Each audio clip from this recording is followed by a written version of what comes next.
Welcome to Behind the Curtain, Nashville's movers, shakers, and tastemakers. Brought to you by Chord Real Estate, your key to the heart of Nashville. I'm Steve Luther alongside my co-host Van Hohe. Here we peel back the layers of Nashville's vibrant scene, sitting down with the innovators, creators, and leaders who shape our city. From music to business and everything in between, we dive into the journeys that have brought them to where they are today. We're here to uncover the stories behind the success, the passion driving their pursuits, and why they've chosen Nashville as their stage. It's about the people who dream big, push boundaries, and make this city truly unique. So join us as we explore the heart and soul of Nashville through the eyes of those who know it best. Well, welcome to the show, Connor Pera, the entrepreneurial force behind the Print Authority, where innovative print solutions drive business success. A devoted family man, Connor's journey spans impressive roles from brand management in the pet care industry to empowering businesses in the hospitality sector through strategic print services. As an advisor, mentor, and investor, Connor's diverse experience enriches his leadership, making him a pivotal figure in Nashville's business community. Connor, welcome to the show. I like all that pivotal entrepreneurial force. That's a lot of buzzwords there. Here to That's talk awesome. about printing. Man. Yeah. So talk to us about the journey from I guess you were doing some brand management for Mars. What kind of made you want to transition into being your own business? Yeah. So I came down to Nashville 4 years ago. Took a job with Mars Pet Care. So we're talking pet care, not like M&Ms. No, that's the other side of the business. I was like, ooh, we're gonna talk candy. But the pet food side of the business. Okay. Same company. But yeah, I had gotten my MBA at Northwestern and came down that's here impressive. for a job Right there. Yeah, well, thank you. I was like the last person to get in, I think. So actually, when I showed up for orientation, I remember my newly acquired like student ID, Northwestern student ID, was like not working when they scanned it. Like when I signed in the day of orientation or whatever, it was like the first day on campus. And I was like, this is it. Like, this is where they're going to tell me, like, oh, there's been a mistake. Like, you're not. I love it.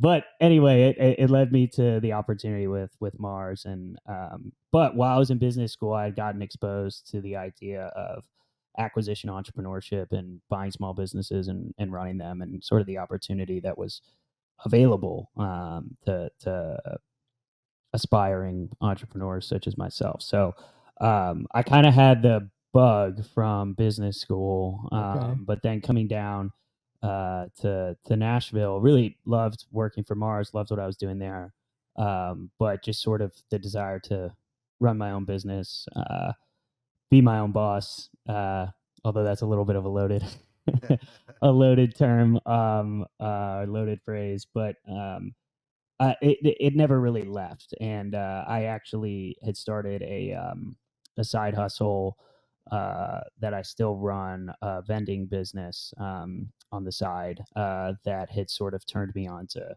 entrepreneurship more formally in a very small way. And I kind of realized, like, whoa, this is really cool. I can just like create a business out of thin air. Right. And so that was like a big aha moment for me.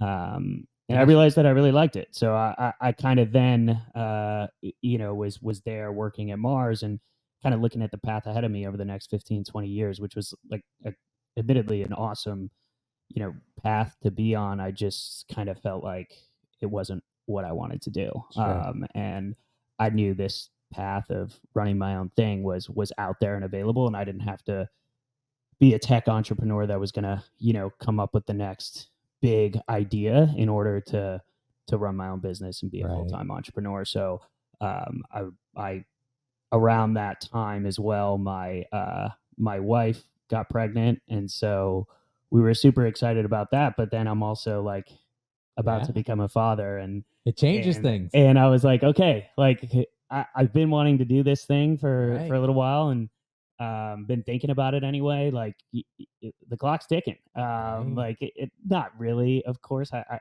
never felt that much pressure to make something happen like now, but I definitely felt like, yeah, it's going to only get more complicated and more challenging to Absolutely. make the leap as my daughter gets older. So she's 18 months now, and we're having another one in August. So it's Congratulations. thank you. So it's definitely like full steam ahead on that front, and Right. so I'm really glad I made the leap when I did, because it gets, I think the whole proverbial golden handcuffs in corporate America becomes difficult to leave. Sure. So I'm I glad know you're when we doing had our second child, that was when we made the leap, and I finally I convinced him that he needed to I succumbed to join the dark side. the big thinking of Steve Luther. Yeah, that's right. nice. Yeah, it does. Yeah. It changes a lot. Came off the road, the whole thing. Okay. Yeah. Yeah. Different. You were in the music business too, right? That's right. Yeah. Yeah. So Yeah. Kind of crazy. Yeah. So we talked about this with another guest, but so like for us, Chord was sort of ground up. Like we started this business. That's right. You went the route of acquiring an existing business. Which is What very cool. what was the thinking behind that? Did you have any interest in starting one? Did you know you wanted to buy one that was established?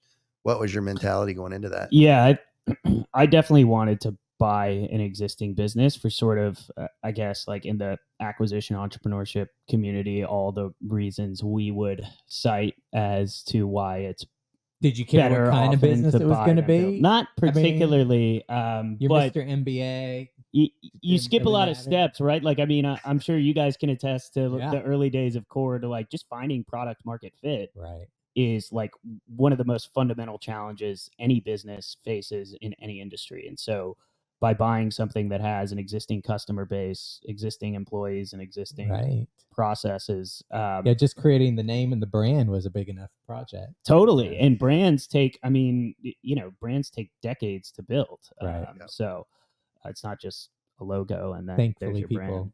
people loved it. Yeah. So yeah, so that those are kind of all the reasons traditionally cited as to why it depending on your situation, like it can be more beneficial to buy, because you kind of just skip a lot of steps. And I saw that with the really small business that I was running, in sort of like the timeline to get it to a scale to where, Talking about the vending business? yeah, Okay. to where it was going to be actually replacing Right. my income, or become a viable income stream that I could depend on to support my family. And it was going to be like it was going to be a long time. And so I think, again, buying an existing business kind of solves the problem of scale to an extent. So is this a business, the Print Authority, is it a business that you were related to, or that you knew the owner, or did you truly just find a business to buy? No, yeah, it was he had gone to a business broker to get the business listed for sale, and I had met him through the broker. So I was networking with brokers and kind of getting on their radar as someone who was interested. It's not a legacy business for you, and no, you weren't in love with the printed word. No, I mean I've since really come to grow an affinity for it. But yeah, I was pretty industry agnostic. I was just looking for a good business run by a good person that I felt like I could capably lead and hopefully grow. See, I love things that are printed. I love paper. Steve, I'm out in him. He hates it. Hates it. I like print. I get something new from the printer. I'm like, I gotta smell it. Yeah. Love it. Mufasa. I even notice it actually with the people that work at the Print Authority, like how much more they have a tendency to like print something out and hand it to me, versus me, I have a tendency to like send email or like do things digitally, Right. which I probably shouldn't be openly admitting, but definitely like I think some of it's a generational thing, but I think also some of it is just like I definitely know a lot of people have an affinity for print. And I What printed I I heard from printed a that receipt was last you're old, night. man. Well, yes, I am old. I'm the oldest person in the building right now, but that's okay. I literally printed a receipt last night on my email because I couldn't remember how to save it to the system for them. So I'm like, oh, okay, I know I can send it, but I don't know how to. I'm just gonna print it. And I can take a picture and I can send it over. wait, but then you have to Yeah, upload it to a digital exactly. system. Yeah, So yeah. But that's yeah, This is what I'm dealing with. that's what it is. yeah. So So- rude. So did you have any parameters? Like you said, this is kind of what I'm looking for.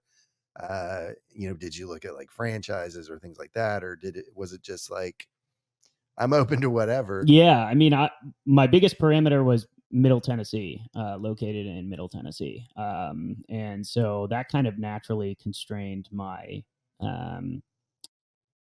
of universe of Sure. available businesses. But other than that, I really leaned into my relationship with the seller. And you kind of hear this in like the private equity world, and you certainly hear it in the search funder world of like relationship with seller integrity. Like those things are paramount, but it's almost treated as like a throwaway, like a oh yeah, the seller has to be a good person type of thing. But then when it comes to like actually valuing the business, like that isn't a factor that anyone looks at. And I actually kind of approached the whole process with like coming from a marketing background and not a finance or deal making background. I kind of knew that my advantage in this area was not going to be like my ability to build a better financial model than the next guy. It was going to be in my ability to like sell myself and my story, and also like be able to connect with and read people and understand people and hopefully motivate people as I lead the business. So I placed a huge emphasis on that. I talk to people who are looking to buy a small business all the time, and I always tell them like that wasn't just like a line to me. Like that was something I actually believe enhanced the value of an asset. And so I really leaned into that. Like I trusted the seller. I could tell he was a person of high integrity, just based on the fact that he wasn't really holding back any of the sort of negatives, if you want to call it that, about the Sure. business, or like challenges about running a printing business. I just got a really good impression that like he was forthcoming, and that like there was nothing he was trying to hide from me. And so I felt really good about that, and I was like, this is a really good person, and this is a really good business that has survived multiple recessions, COVID, and in an industry that has been like completely disrupted. Right. And a lot of businesses have been wiped out due to all the digital change that's taken place. So those things, I would say, fundamentally were the biggest reasons I was attracted to the business. And then beyond that, we had a lot of long term. This was another thing that I think sort of pointed me back to the relationship with the seller. But we have a lot of long term customers, which I really liked, but also a lot of employees who have been with the business for, in some cases, decades. Wow. So there's one person in particular who has worked at the Print Authority longer than I've been alive. So Wow. so that's like to me, I thought like as a new business owner, new to the industry, new to the company, if I can keep those people around, like that will be hugely beneficial for my knowledge and ability to get up to speed. But then also, um, it says a lot about the culture that That's right. people decided to spend their entire career at this business. So It's incredible. I felt really good about those things. And then there's also a lot of other like specifics about the business, the strategy, the nuances of like what we do within the industry that we can get into if you want. But fundamentally, like I felt like this is a good business run by a good person that I can add value to. So you can advise them and they can advise you. Yeah, hopefully. Yeah. Yeah. Yeah, I was going to say it's probably harder and harder to find businesses that have employees that have been there for that amount of time. It seems like people transition so much now. It's much more of a gig economy. But probably smaller businesses like that is where you're going to find them. Yeah. No, Sounds like the basis of a movie to me.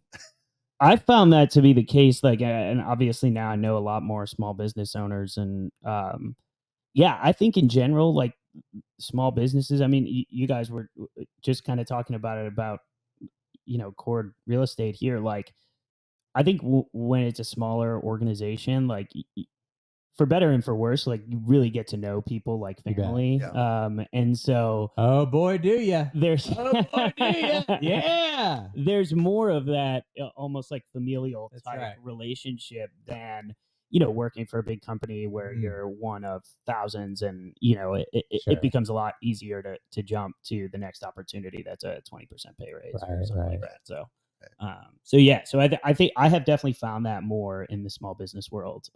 There's just more long tenured people, but certainly it's something that I'm highly conscious of as well as the owner. Still relatively new. I've been running the business for about a year now, but still very conscious of the fact that I want to keep good people around the business. Right. So making sure. What's your favorite part about owning the print authority? That's a great question. I would say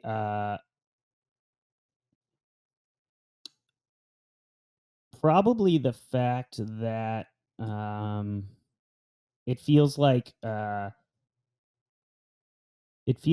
it's an opportunity for me to make a distinct impact on the community and the world, like in the way that I want to do it, because it's at the end of the day an asset that I own and control. I kind of help me understand what you're saying. Yeah. So I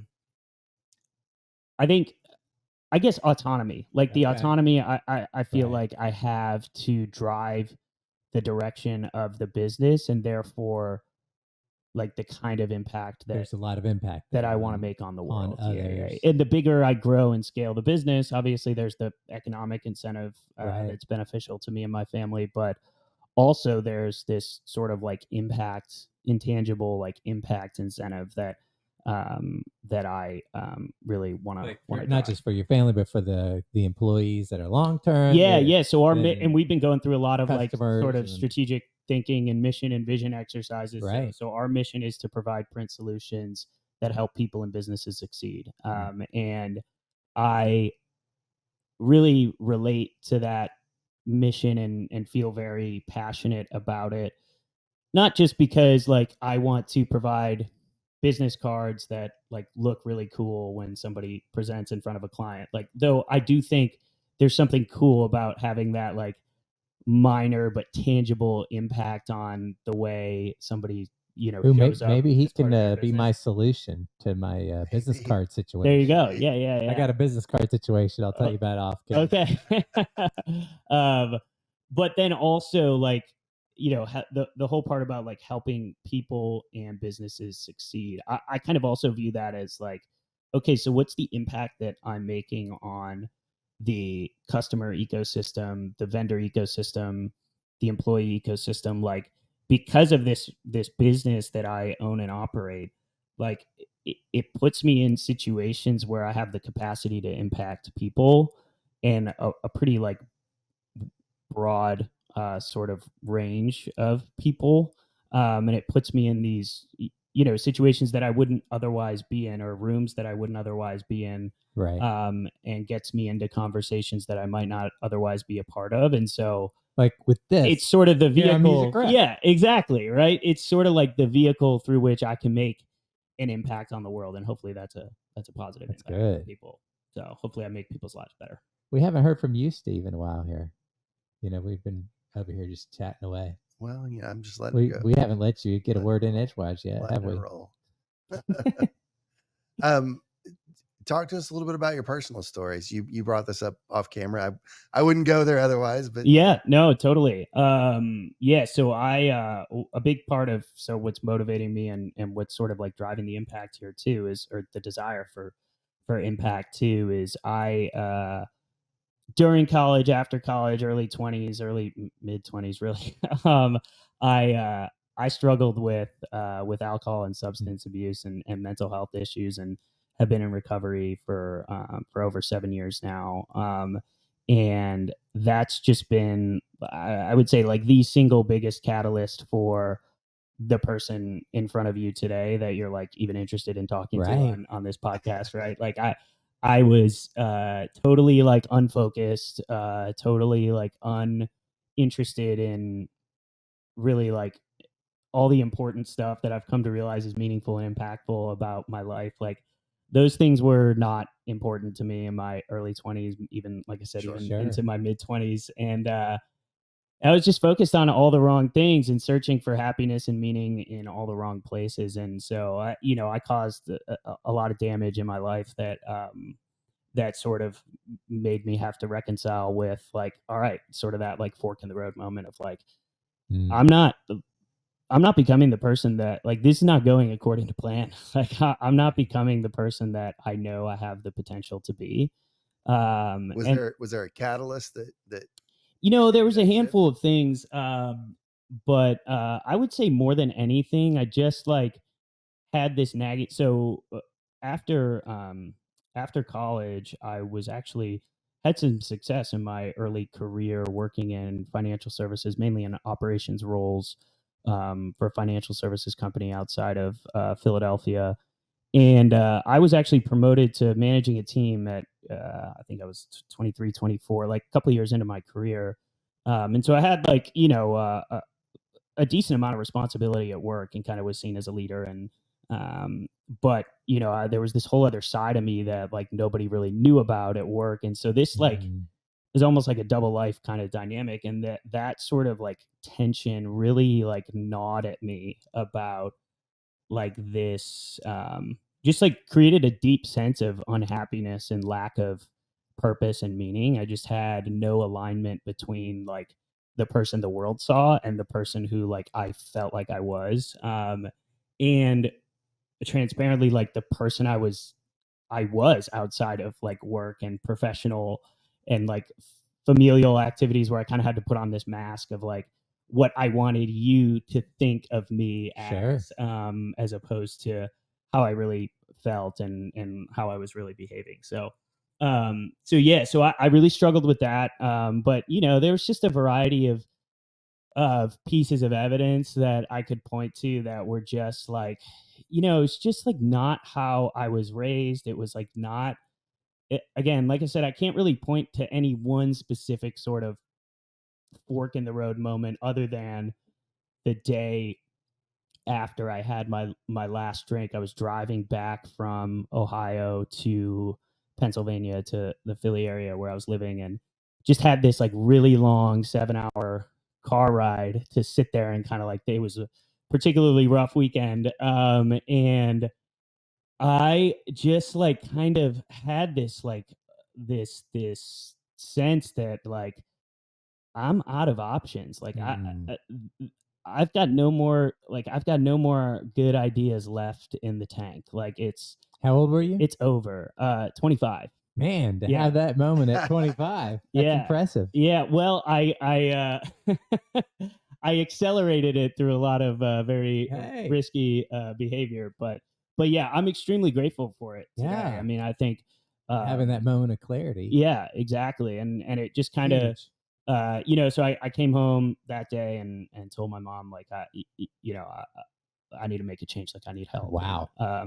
And so then, I started this whole process of recovery. And I was expected to hear, some horrible accident or something terrible? No, I mean, I had he like was some in of those. jail or something. I had some of those experiences like, sprinkled in there, right? Where it was like, but definitely dodged a few bullets too. Yeah. Thank And God. and so yeah, but more than anything, it was just this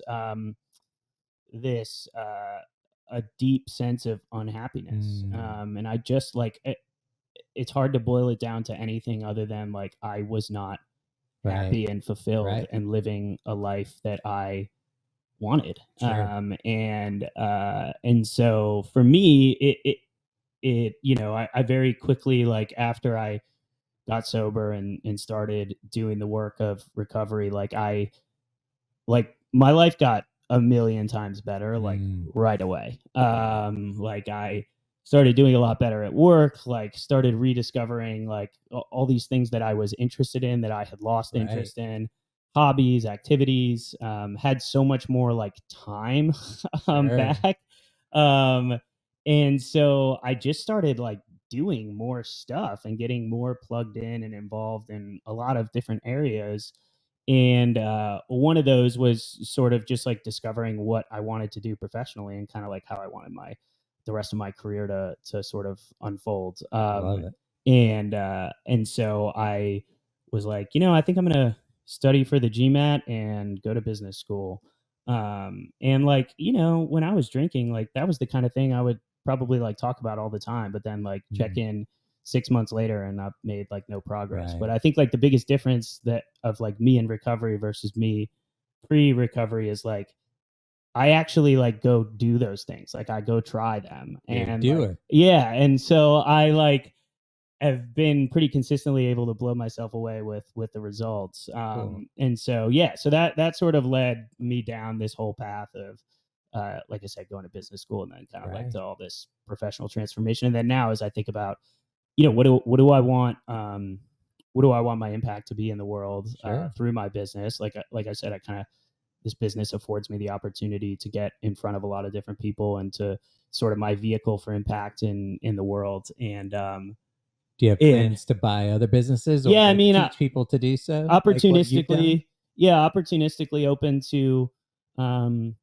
acquisitions, like specifically in the printing industry for now.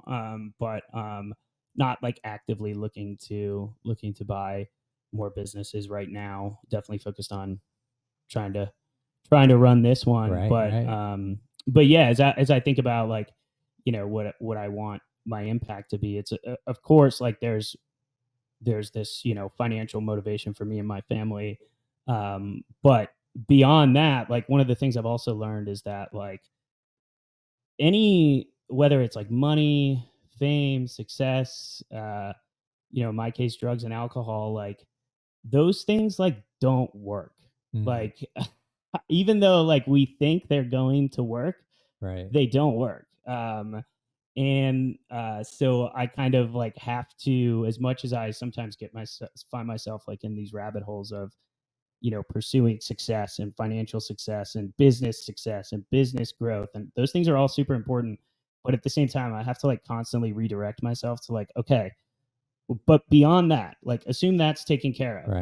Then what do I have left? And like, what do I actually want to accomplish here? And so for me, I'm still kind of like figuring out what specifically that is, but I definitely like, that's why devoted family man's in your bio. Yeah, exactly. Like that's a big, so actually someone that I'm in a peer group with, introduced himself as a father and a husband, and that to support his family, this is what he does professionally. And I thought that was like the coolest thing ever. I definitely relate to that. And I was like, I'm going to start doing that. I actually told him, I was like, I'm going to steal that. That's good. So that's, and so I kind of try to constantly like reframe my life in that manner. Like I'm a father and a husband, and to support my family, I run a great business. Do you get involved in other things that are helping people who are coming out of addiction and that sort of thing? Yeah, so I'm pretty involved in 12-step.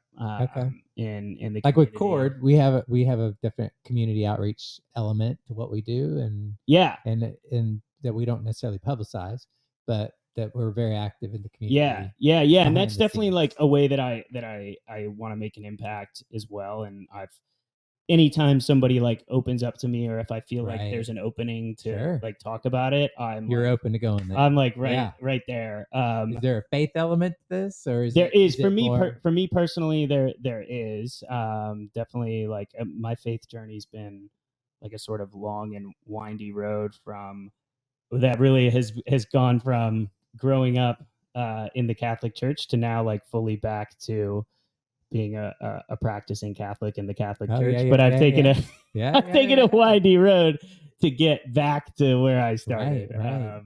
But yeah, so for me that's a big part of my Mm. journey as well. But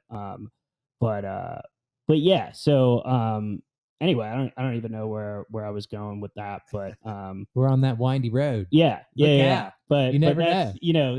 in some ways I think yeah, like I was saying, I think like the whole idea of using the business as a way to reach more people and to be able to make an impact beyond the economic impact, which I think is also important, and Yeah. definitely good. would be lying if I did said that wasn't a huge motivator too.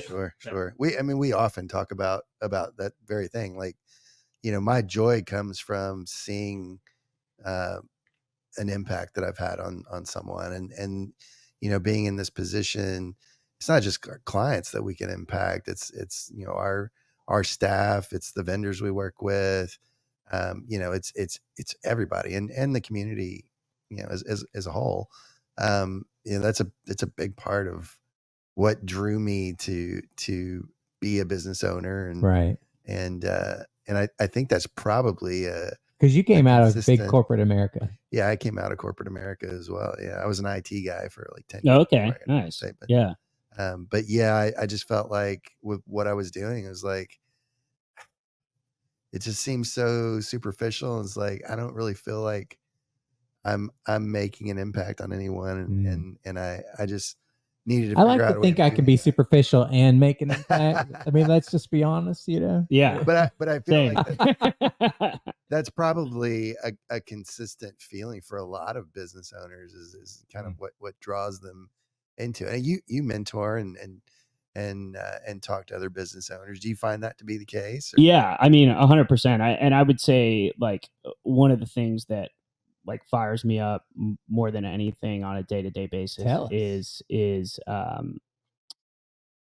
in terms of also like thinking about growing and scaling the business is like the impact that it can have on the team that works there, and like not just like financially, but also like that sort of there's nothing cooler than when you see like the lights come on in someone else, and like whether that's like them realizing that they're capable of more than they thought in a professional capacity, and you were like kind of like the passenger seat on that journey, Right. and you helped, you did something that helped in some small way enable that. You put the gas in the tank. Yeah. Or like, and again, like a big part of for me, like my involvement in recovery is like you get to see that like all the time, and it's the coolest thing in the world, like by far. Like it's you just get to see miracles like all the time, and it's amazing. Like you like seeing the light come on, like seeing somebody else like they get it, is like the coolest experience in the world. And so I, hopefully, and I've been talking to the team about this too, like I'm hopeful that like we have really lofty ambitions, and I'm definitely like encouraging people to stretch their imagination when it comes to what we can achieve as a business. And I am hopeful that like if we can start to make progress toward those goals, like I'll get the team to believe in kind of what I'm I guess like what I'm putting out there, like I talk about like this being a 9-figure caliber, like quality business. And I think like if I can get this business to an 8-figure business, I think some of the team is going to start to believe that that we're a 9-figure business. That's so good. I already believe it. I just got to get the financial performance to match like what's in my Right. head. He's visualizing. But that's What's that? The miracle morning, right? there's gonna be a lot of pain and suffering along the way, I'm sure. But Wow. I'm ready for it. So There's definitely some pain and suffering as a business owner for sure. And I mean, there's a lot of pressure there too when you realize, like, there's a lot of people depending on you. yeah, Beyond your family. Yeah. There's a lot of other families depending on you too. Yeah. No, that's a big thing. And like, I think it's interesting, like the whole acquisition entrepreneurship model, like part of it involves like taking on personally guaranteed debt to buy the business. Right. Yeah. Sure. And I talk to a lot of people all the time where like, how do you think about the personal guarantee? Like, how'd you get over that hurdle? Or, and I kind of think about it, of course I'm on the other side, so it's easy for me to say now.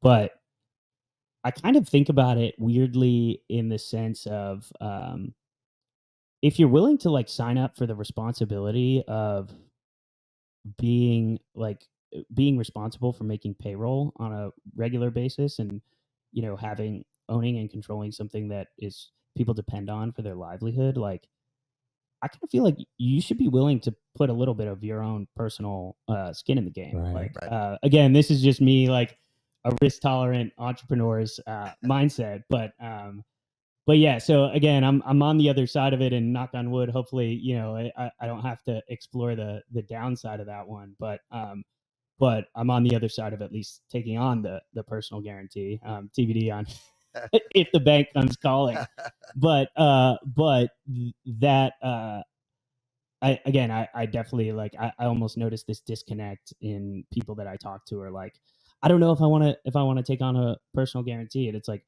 but you're prepared to like sign up for be the one like to make payroll for 20 Right. plus other families. Like that doesn't seem very fair, does it? Right. I don't know. Maybe I'm insensitive about it. That's I don't know. good. So talk to me about the print business, because coming from the IT world prior to real estate, like I was always trying to figure out how to have less paper. And More paper. I'm very much about my phone is my office, and trying to be as paperless as possible. But there's still a lot of stuff that gets printed. Talk to us about where the print industry is today. Yeah, I mean, so I'm not sure if you guys are familiar with I think it's technically a mathematical principle, but it's this concept called the Lindy effect. If you've ever read Nassim Taleb, who wrote The Black Swan and a bunch of other like books that have a lot of really complex topics, they're like heavy reads, Deep thinking, difficult to difficult to get through. I audible, but he talks a lot in his books about the Lindy effect, which is the idea that for a piece of technology, the longer it's been around, the longer its useful life is. So like life expectancy actually goes up the longer it stays in use. So printing, I kind of think is like a great example of that. So this is a 400-year-old industry.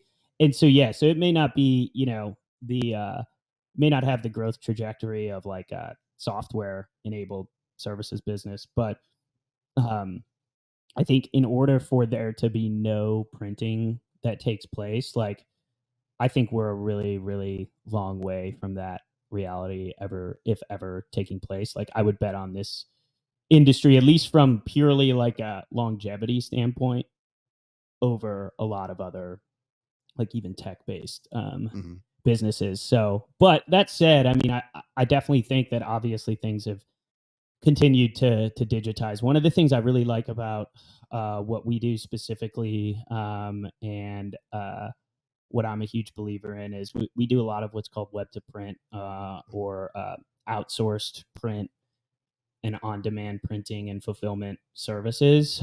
So we set up businesses with an online store that people can just go in and log in and order all their print material. So it's like we load the artwork, all the products, files. It's like shopping for anything else online. And we do that for a lot of multi-location businesses, small to medium-sized franchise concepts. And we are potentially Chord real estate soon. Yeah, hopefully. Right. Yeah, I'm getting excited over here. We do there, and we do a lot of shipping too. So we do we're their like recommended print provider. So Right. in the franchise world, like our relationship is with corporate, but our end customers are the franchisees. So it's a longer sales cycle. It's much more relationship driven. It takes time.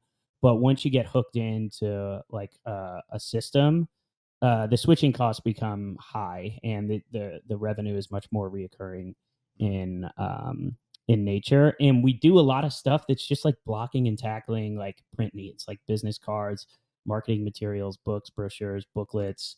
But we also do promo and apparel, and gotten into like wide format and signage and a lot of that kind of stuff as well over the years. But yeah, I mean, I think that there's always going to be a need for, at least on some level, like a regular amount of print for like any, call it like a retail store outlet.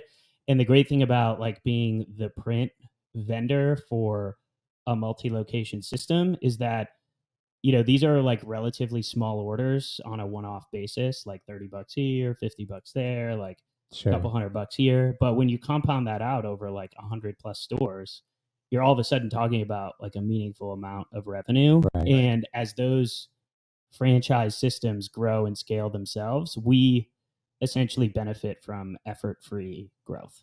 So That's it's good. super scalable, I think, model.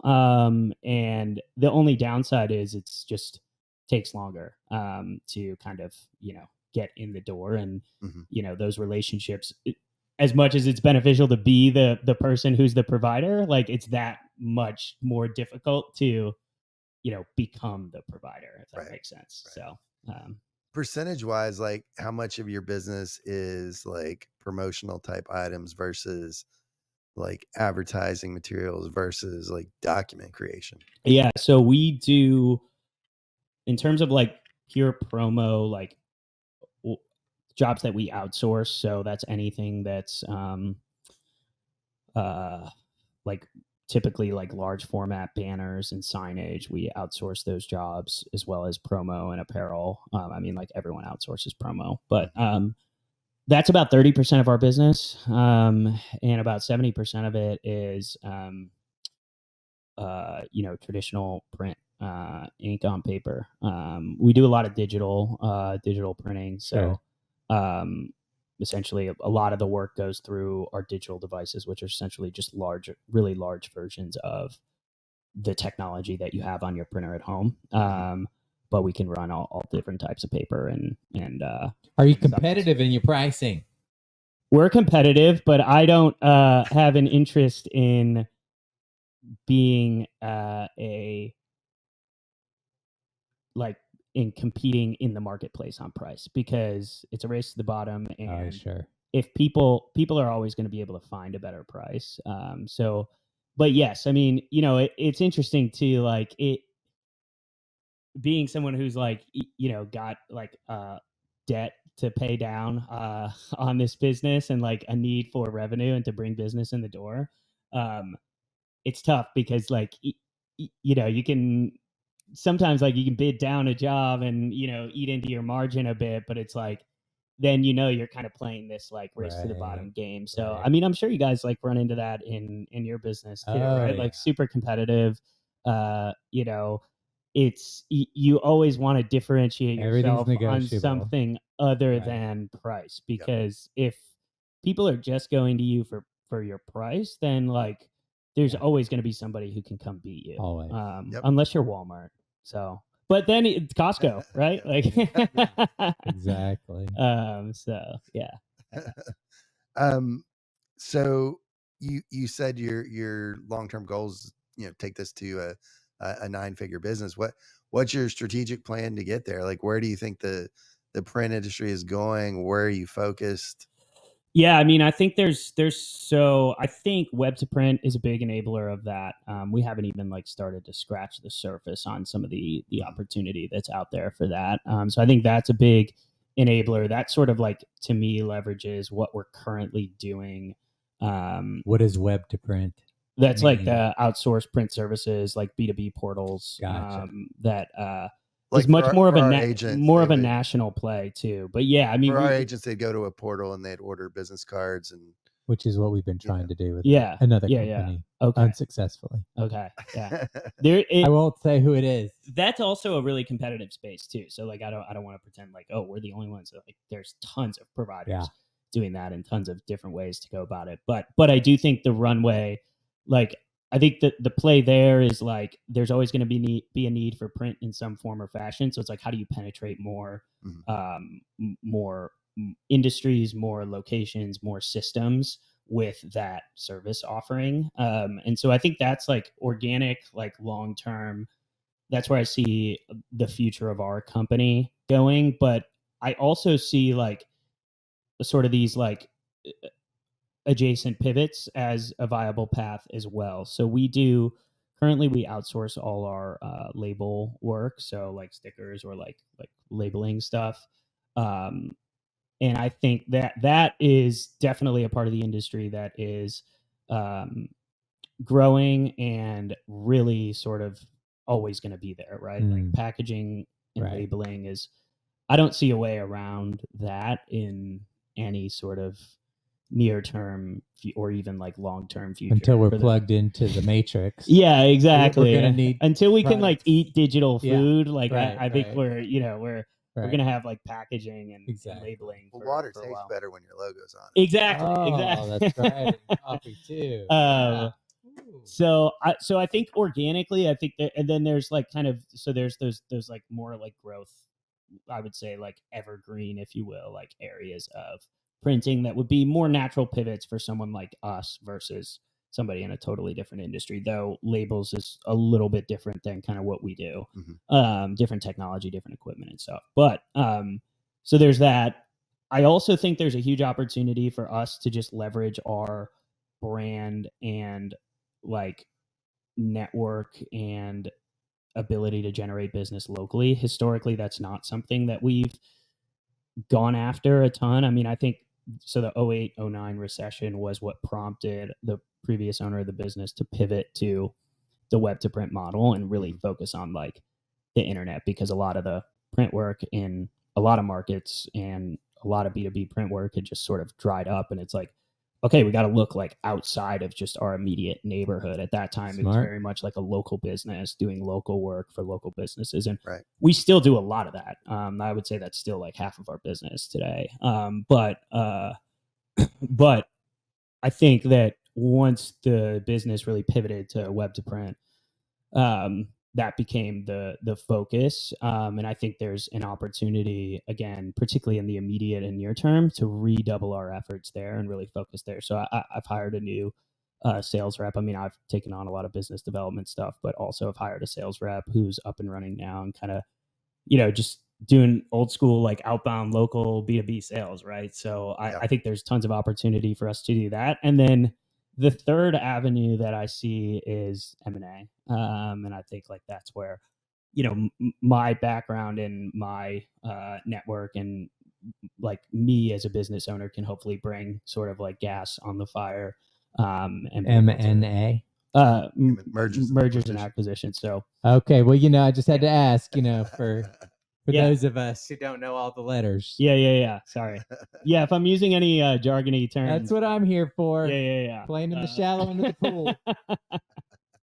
Oh yeah. So yeah. So that's another avenue that I see. I mean, but at the end of the day, I mean, I kind of see it like so many other sort of like old school industries.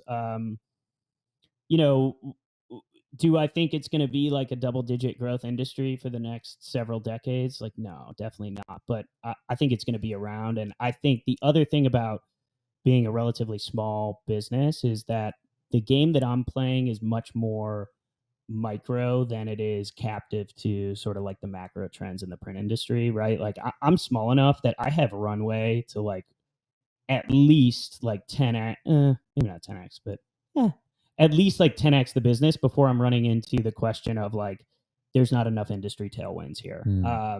So I kind of like feel like I can table that for now.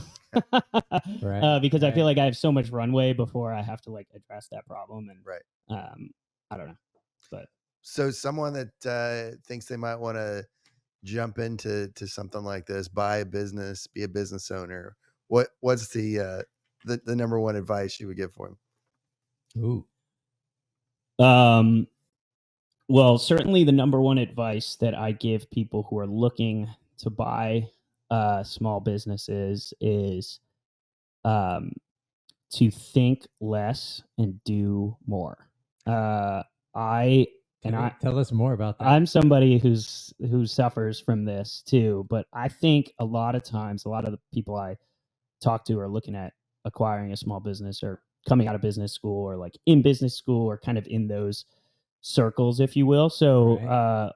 let's say under the bucket of very smart and ambitious people who are oftentimes their own worst enemy because they suffer from analysis paralysis and they have a need to be certain before they go do something. And as you guys Right. know, like when you are running your own business, like nothing is ever certain. Like you guys, Yep. I'm sure you guys have your strategy yeah. for Chord Real Estate, and Oh yeah. you know you've done your research and you've done your homework and you're going after your strategy. But like, are you 100% convinced that it's right? No. I mean, Right. I would be amazed if you are. But like anything else, like I talk to people who are looking at buying small businesses too. Like I don't know anyone who's gone to the closing table 100% certain that this was going to be like a financial success, right? Like you just have to get comfortable with the fact that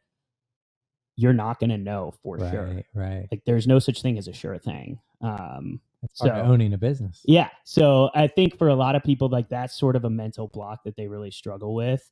And one of the things I learned through the vending side hustle and just through like other things I've been involved with and that my recovery has taught me like so much is like one of the lines that I feel like I'm always telling people, but it applies to recovery. It applies to like almost every area of my life, which is that you get sober with your feet, not your head.